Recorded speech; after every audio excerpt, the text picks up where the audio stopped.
Good morning. Om Shanti. आज की साकार मुरली 7 जुलाई 2021। बाप दादा बोले, मीठे बच्चे, तुम यहाँ आए हो अपने सहित सारी दुनिया की काया कल्प तरु बनाने। क्या कह रहे बाबा? तुम यहाँ आए हो अपने सहित सारी दुनिया की काया कल्प तरु बनाने।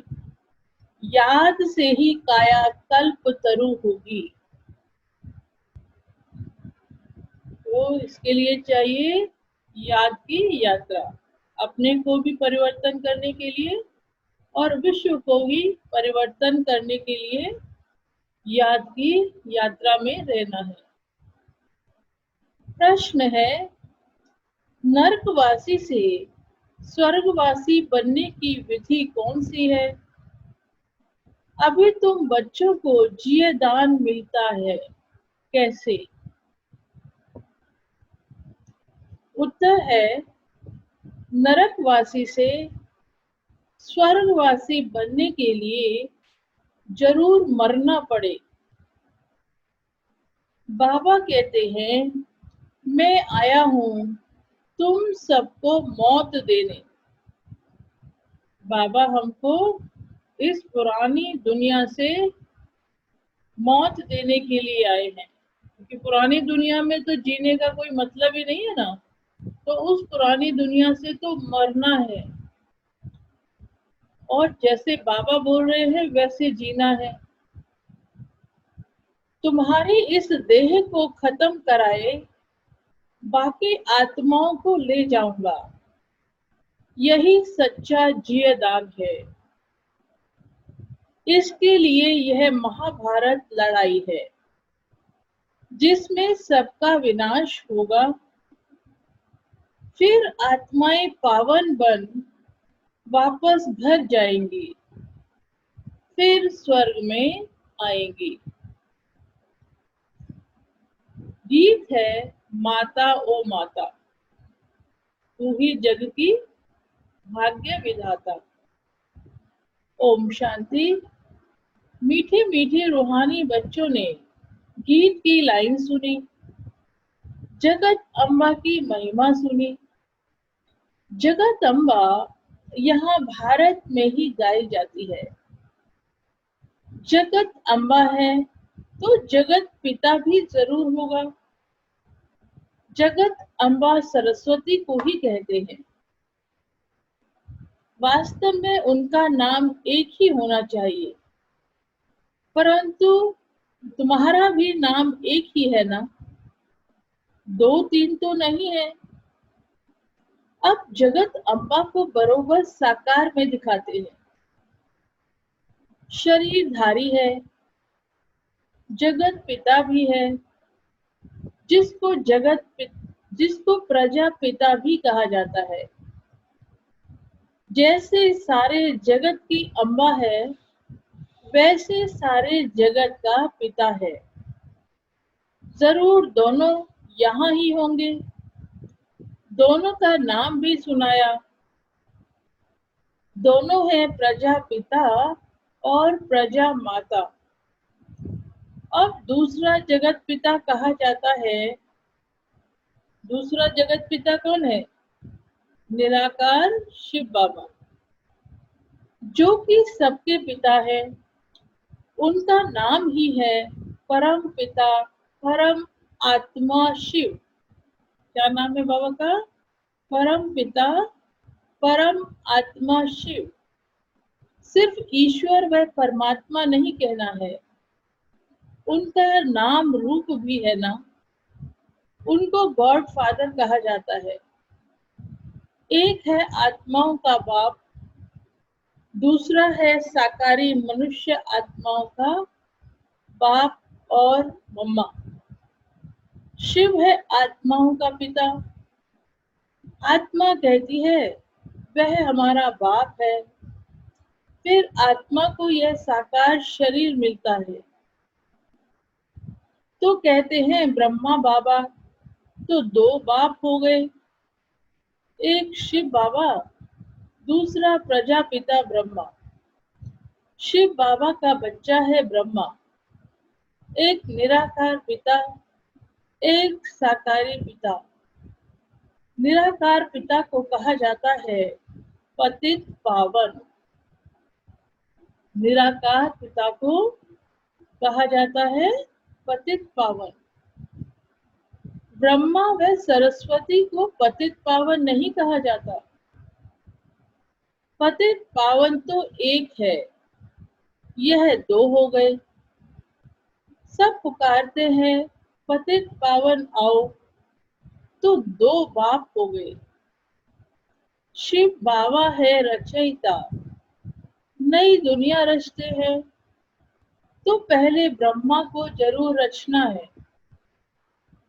विष्णु और शंकर को कभी प्रजापिता नहीं कहते हैं, ब्रह्मा को ही प्रजापिता कहा जाता है, क्योंकि हम ब्रह्मा कुमार, ब्रह्मा कुमारी, ब्रह्मा मुख वंशावली ब्राह्मण है, इसलिए बाबा ब्रह्मा को ही प्रजापिता कहेंगे। तो प्रजा के ब्रह्मा के मुख से ही हम पैदा हुए और ब्रह्मा कुमार कुमारी बने, तो ब्रह्मा को ही प्रजापिता कहते हैं। तो शिव बाबा प्रजापिता ब्रह्मा द्वारा अडॉप्ट करते हैं, कहते हैं हम शिव बाबा के बच्चे हैं। शिव बाबा ने इसमें प्रवेश कर अडॉप्ट किया है, वही आत्माओं को पावन बनाते हैं। आत्मा ही पतित बनी है, इस कारण शरीर भी पतित मिलता है। सोने में चांदी, तांबा, लोहे की खाद डालते हैं, तो आत्मा में भी खाद पड़ती है। असल में आत्मा पवित्र मुक्ति धाम में रहने वाली है, जहाँ शिव बाबा भी रहते हैं। अब शिव बाबा प्रजापिता ब्रह्मा एक को बाप और एक को दादा कहेंगे। यह तो तुम जानते हो, सब मनुष्य मात्र शिव की संतान है। शिव वंशी, फिर है ब्रह्मा कुमार कुमारियां। शिव बाबा और दादा इकट्ठे हैं। शिव बाबा और ब्रह्मा बाबा दोनों कंबाइंड हैं। शिव बाबा इनमें विराजमान है, हमको ब्राह्मण बनाए राजयोग सिखाते हैं, मनुष्यों को देवता बनाने। देवताएं रहते हैं सतयुग में। देवताओं को पतित पावन ज्ञान का सागर नहीं कहा जाता, उनको बाबा भी नहीं कहा जा सकता। अब तुम विष्णुपुरी के मालिक बन रहे हो। विष्णु के दो रूप लक्ष्मी नारायण हैं, यह मनुष्य नहीं जानते। जो भक्ति करते हैं उनको दो बाप जरूर है। सतयुग में एक बाप होता है, वहां ऐसे नहीं कहते कि हे परम पिता परमात्मा, दुख हरता सुख करता आओ। वहां तो देवी देवताओं का राज्य था। वे कभी हे गॉड फादर लिबरेटर नहीं कहेंगे। वहां कोई पतित दुखी होते ही नहीं, जो पतित पावन को बुलाए। तुम जानते हो, भारत में आज से 5000 वर्ष पहले देवी देवताओं का राज्य था। पीछे फिर 1250 वर्ष बाद होता है राम सीता का राज्य। सतयुग है 1250 वर्ष का, तो उसके बाद त्रेता शुरू होता है। तो 1250 वर्ष के बाद राम सीता का राज्य होता है। बाप सिद्ध कर बताते हैं, सतयुग त्रेता में तुमने 21 जन्म लिए, ब्राह्मण, देवता, क्षत्रिय।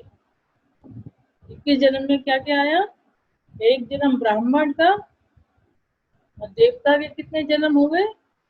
8 जन्म सतयुग में, और 12 जन्म त्रेता में, तो 21 जन्म हो गए ना। तो 21 जन्म लिए ब्राह्मण, देवता और क्षत्रिय सब भारत में ही बनते हैं। बाप आकर पुरानी दुनिया को नया बनाते हैं, रिजुविनेट करते हैं, काया कल्प तरु बनाते हैं, अमर बनाते हैं। तुम बच्चों को बाप आकर अमर लोक का मालिक बनाते हैं। जब भारत अमर लोक था तब देवताओं का राज्य था। सीढ़ी उतरते उतरते मृत्यु लोक के आकर मालिक बने हैं। कहते हैं ना, हमारा भारत, तो प्रजा भी मालिक हुई ना। तुम भी कहेंगे हमारा भारत। हम भारत के मालिक थे, परंतु नरकवासी देवताएं कहेंगे हम स्वर्गवासी हैं। तुम भी स्वर्गवासी थे, फिर 84 जन्म भोग नरकवासी बने हो। यहाँ भारत में ही शिव बाबा जन्म लेते हैं। शिवरात्रि और शिव जयंती गाई जाती है। कृष्ण जयंती भी मनाते हैं। उनकी तो बेला भी बताते हैं। फलाने समय माता के गर्भ से जन्म हुआ। सत्युग में जन्म तो जरूर माता के गर्भ से लिया होगा। श्री कृष्ण का जन्म सत्युग में माता के गर्भ से ही होता है। कृष्ण जयंती होती है सत्युग नई दुनिया में, फिर पुनर्जन्म में आने लगा। फिर कृष्ण पुनर्जन्म में आते हैं। बाबा सिर्फ एक की बात नहीं करते। कृष्णपुरी सो विष्णुपुरी। राजाएं उतरते हैं तो सारी डायनेस्टी उतरती है। राजा की गिरती कला होती है तो पूरी उसका प्रजा राज्य सबकी गिरती कला होती है। उसमें राजा रानी प्रजा सब आ जाते हैं। जब चंद्रवंशी का राज्य होता है तो सूर्यवंशी का राज्य पास्ट हो गया, ट्रांसफर होकर चंद्रवंशियों को मिलता है, फिर वैश्यवंशियों को मिलता है। चंद्रवंशी के बाद कौन आते हैं? वैश्य, यानी द्वापर युग। अब तुम समझते हो हम ब्राह्मण कुल के हैं चोटी। चोटी के ऊपर है बाप। हम पहले ब्राह्मण थे, फिर शूद्र अथवा पैर बने। शूद्र पैरों को दिखाते हैं। पैर से एकदम चोटी बनते हैं। अभी हम क्या बन रहे हैं? शूद्र से ब्राह्मण, और ब्राह्मण है चोटी, तो पैर से चोटी बनते हैं। पहले शिव बाबा, फिर है चोटी। बाबा ने तुमको ब्राह्मण बनाया है, अब तुम शिव बाबा को बाबा बाबा कहते हो। इस हिसाब से पोत्र पोत्रियां हो गए। हम शिव बाबा के क्या हैं? पोत्र और पोत्रियां। और ब्रह्मा बाबा के क्या हैं? बच्चे। शिव बाबा हमारे क्या हैं? दादा। तुम जानते हो कि हम सब ब्रह्मा की संतान हैं, ब्राह्मण और ब्राह्मणियां। एक बाप की हम सब बच्चे हैं। भाई बहन कब क्रिमिनल असॉल्ट कर नहीं सकते। कितने ढेर बच्चे सब कहते हैं बाबा, तो इतने सब झूठे थोड़े ही हो सकते। सबका बाप तो वही निराकार शिव और साकार प्रजापिता ब्रह्मा है। बस एक बाप के बच्चे भाई बहन ठहरे। तुमको पवित्र जरूर बनना है। स्त्री पुरुष पवित्र कैसे बने, इसके लिए यह युक्ति ड्रामा में नूंदी हुई है। यहाँ सिर्फ ब्रह्मा कुमार कुमारियां हैं, कोई शूद्र कुमार कुमारी है नहीं। वह है पतित, शूद्र, तुच्छ बुद्धि, क्योंकि बाप को नहीं जानते। कहते हैं ओ गॉड फादर। अच्छा, उनका ऑक्यूपेशन क्या है? नाम, रूप, देश, काल बताओ। उनकी जीवन कहानी बताओ। अगर नहीं जानते हो तो नास्तिक ठहरे। बाबा कहते हैं दुनिया वाले ना मेरा रूप जानते हैं, काल जानते हैं, देश जानते हैं, ना मेरा ऑक्यूपेशन जानते हैं, तो क्या ठहरे? नास्तिक ठहरे। रचयिता और रचना के आदि मध्य अंत को नहीं जानते, वह है ही पतित दुनिया। सतयुग पावन दुनिया और कलयुग को पतित दुनिया कहा जाता है। इस समय बिल्कुल तमो प्रधान है, इसको रौरव नरक कहा जाता है। इनकी भी स्टेजेस होती हैं। द्वापर से नर्क बनना शुरू होता है, फिर वृद्धि को पाता है। भक्ति भी पहले सतो प्रधान अव्यभिचारी थी, फिर सतो रजो तमो होती है। तुमने देखा होगा यहाँ तीन रास्ते मिलते हैं जिसको टिवाटा कहते हैं। तीन रास्ते को क्या कहते हैं? टिवाटा। मतलब एक ही पॉइंट से तीन रास्ते जा रहे हैं। चार रास्ते को क्या कहते हैं? चौराहा। और तीन रास्ते को बोलते हैं टिवाटा। तुमने देखा होगा यहाँ तीन रास्ते मिलते हैं जिसको टिवाटा कहते हैं। उस पर तेल आदि चढ़ाते हैं, माथा झुकाते हैं। कुछ लोग चौराहे पर भी पूजा करते हैं, है ना। और कुछ टिवाटा जहाँ तीन रास्ते जा रहे होते हैं ना, वहां भी पूजा करते हैं। तो वहां क्या करते हैं? तेल आदि चढ़ाते हैं, माथा झुकाते हैं। अब कहाँ शिव बाबा की पूजा और कहाँ टिवाटे की। इसको कहा जाता है तमो प्रधान भक्ति। पानी की भी पूजा करते हैं। पतित पावनी गंगा बहुत गाते हैं। अब पतित पावन कौन? पानी की गंगा कैसे पतित पावनी हो सकती है? वह तो पानी है ना। पतित पावन तो बाप है। शिव जयंती भी भारत में होती है, तो जरूर भारत में ही आता होगा। पतितों को पावन देवता बनाने ब्रह्मा तन में आकर मनुष्यों को देवता बनाते हैं। यहाँ तुम आते ही हो पतित से पावन बनने। जैसे तुम्हारी दो भुजाएं हैं, वैसे उन्हों की भी दो भुजाएं हैं। 4 से 8 भुजा वाला कोई मनुष्य होता नहीं।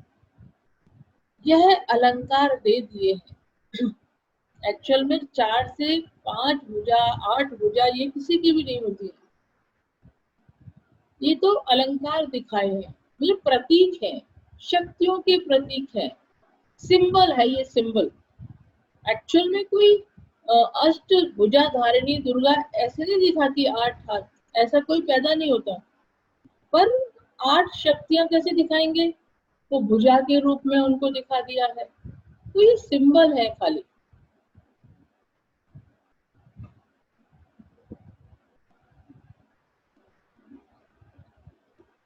अब बाबा कहते हैं 4 8 भुजा वाला कोई मनुष्य होता नहीं।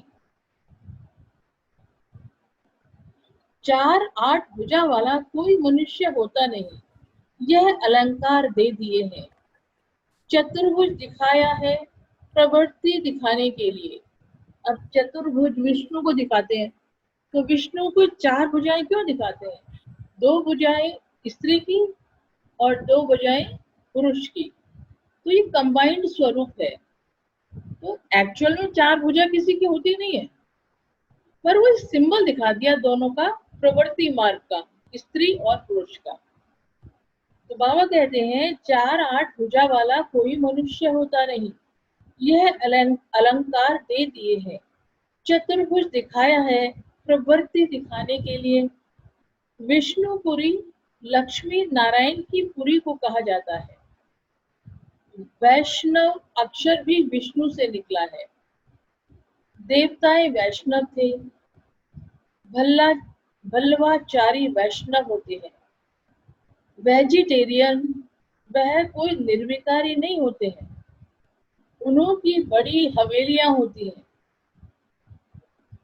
वैष्णव का अर्थ ही नहीं समझते। विष्णुपुरी में रहने वालों को वैष्णव कहा जाता है। आजकल आप देखते हो ना, रास्ते में कभी हम जाते हैं तो वैष्णव रेस्टोरेंट, वैष्णव भोजनालय ऐसे लिखा होता है। लेकिन बाबा कहते हैं वैष्णव का मतलब है जो विष्णुपुरी में रहने वाले हैं। विष्णुपुरी में मतलब सतयुग त्रेता में रहने वाले, सतयुग में रहने वाले, विष्णु की राजधानी में रहने वाले, उनको वैष्णव कहा जाता है। लेकिन आजकल तो वैष्णव भोजनालय रेस्टोरेंट भी बना रखे हैं। तो वैष्णव पवित्र को कहा जाता है। राधे कृष्ण का अलग मंदिर, लक्ष्मी नारायण का अलग मंदिर बना दिया है, क्योंकि दुनिया वालों को यही नहीं पता कि राधे कृष्ण ही विश्व लक्ष्मी नारायण बनते हैं। वो सोचते हैं राधे कृष्ण अलग हैं और लक्ष्मी नारायण अलग हैं, तो इसलिए उनके अलग अलग मंदिर बनाते हैं। लक्ष्मी नारायण का अलग मंदिर बना दिया है। भारतवासी जानते ही नहीं कि उनमें क्या फर्क है। राधे कृष्ण ही लक्ष्मी नारायण बनते हैं, यह किसको भी पता नहीं। वह है बचपन का रूप, वह है बड़ेपन का रूप। राधे कृष्ण है बचपन का रूप और लक्ष्मी नारायण है बड़े का रूप, स्वयंवर के बाद। अभी तुम रचयिता बाप और रचना के आदि मध्य अंत को जान गए हो। बाबा झाड़ का भी राज समझाते हैं, ड्रामा का भी राज समझाते हैं।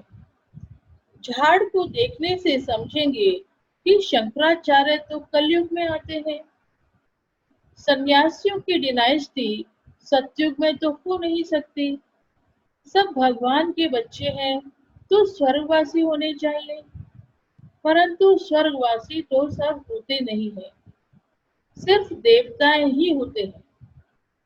अभी तुम ब्राह्मण वंशी बने हो, फिर देवता बनेंगे। बाबा कह रहे हैं पवित्र जरूर बनना है। तुम जानते हो छोटे बड़े सब ब्रह्मा कुमार कुमारियां हैं। दोनों कहते हैं बाबा हम आपके बच्चे हैं, ब्राह्मण हैं।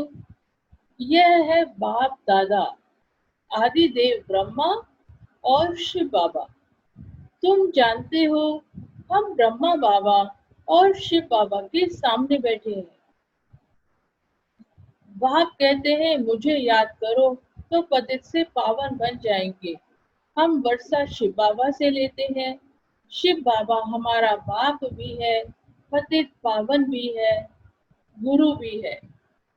अब यह है संगम युग, पतित से पावन बनने का मेला।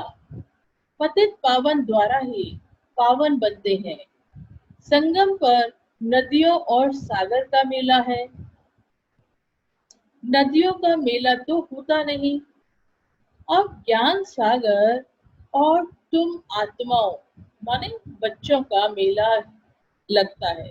संगम पर आत्माओं का और परमात्मा का मेला लगता है। तुम आए हो ज्ञान सागर के पास, ज्ञान गंगाएं तुम ज्ञान सागर से निकली हुई हो। तुम ज्ञान स्नान कराए पावन बनाते हो, योग सिखाते हो। सागर का परिचय दे तुम यहाँ ले आए हो मेले पर। इस समय तुम जब ब्राह्मण बनते हो तो तुमको 3 बाप हैं। संगम पर हमारे कितने बाप होते हैं? 3, ब्रह्मा बाबा, शिव बाबा और हमारे लौकिक पिता। लौकिक, पारलौकिक और अलौकिक, 3 पिता होते हैं संगम पर। फिर शिव बाबा भी है। भक्ति मार्ग में 2 पिता होते हैं, लौकिक पिता और पारलौकिक पिता। सतयुग में एक पिता होगा।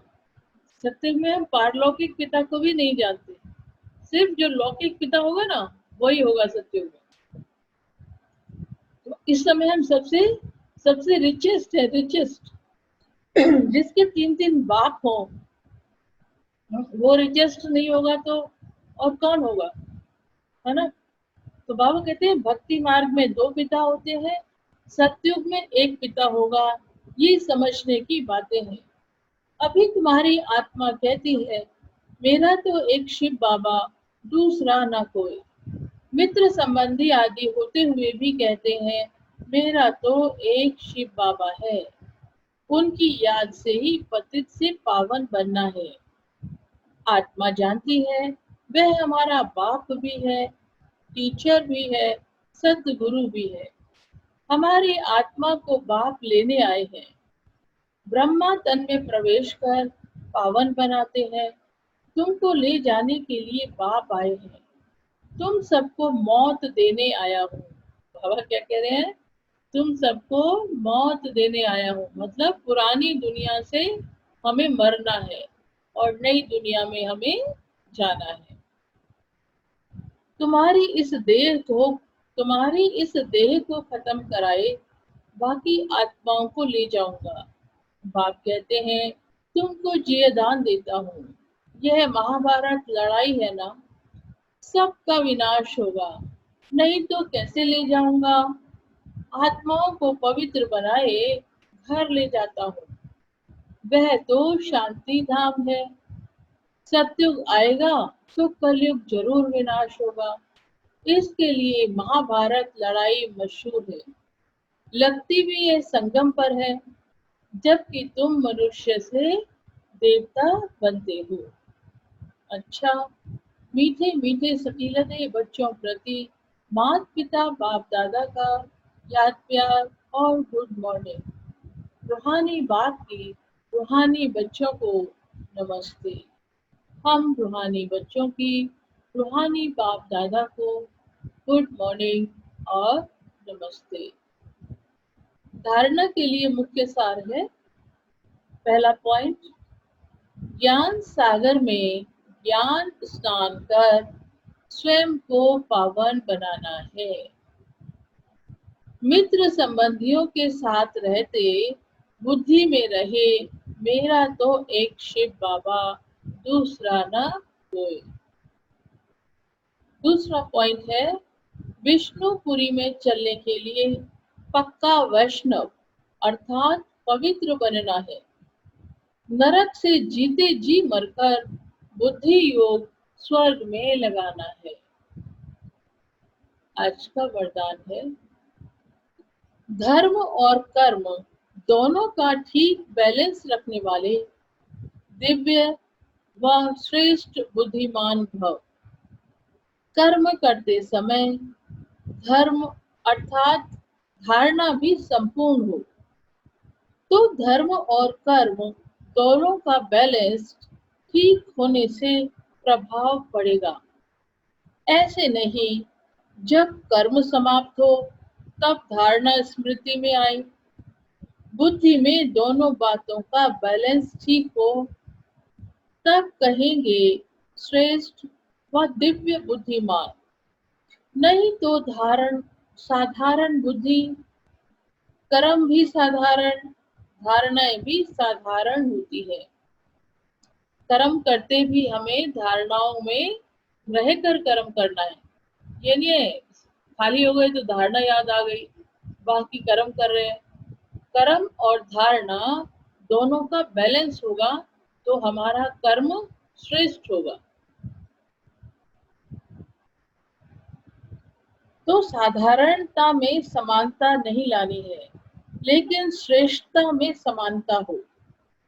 ऐसे कर्म श्रेष्ठ, वैसे साधारण भी श्रेष्ठ, धारणा भी श्रेष्ठ हो। कर्म भी श्रेष्ठ और धारणा भी श्रेष्ठ हो। इस वरदान को अलग से एक्सप्लेन किया जाता है 10 मिनट के लिए, और वो सारे ग्रुप्स में हम डाल देते हैं। तो वहां से आप इस वरदान को पढ़ें सुने 10 मिनट का, तो आपको पूरा इसका विस्तार मालूम पड़ जाएगा। स्लोगन है, अपने मन बुद्धि को अनुभव की सीट पर सेट कर दो तो कभी अपसेट नहीं होंगी। अब हम सभी आत्माएं अनुभवी आत्माएं बन गई है ना, तो अनुभव की सीट पर मन बुद्धि को कहाँ सेट करना है? अनुभव की सीट पर। मतलब कोई भी कर्म करना है, कोई भी सोच सोचना है, कुछ भी संकल्प करना है तो अनुभव के साथ करना है। अनुभव माने परिपक्व हो गए हम, जब बड़े हो जाते हैं तो परिपक्व हो जाते हैं, मैच्योर हो जाते हैं। तो हर संकल्प हमारा सोच समझ के साथ चलना चाहिए। तो मन बुद्धि को अनुभव की सीट पर सेट कर दो, तो कभी भी फिर हम अपसेट नहीं होंगे। ठीक है। ओम शांति। बाबा को याद करते हैं। इसका उस पर यूट्यूब पे डाल देंगे इस मुरली को, वहां से भी आप सुन सकते हैं। और वरदान को भी यूट्यूब पर डाल देते हैं। आइए बाबा को याद करते हैं।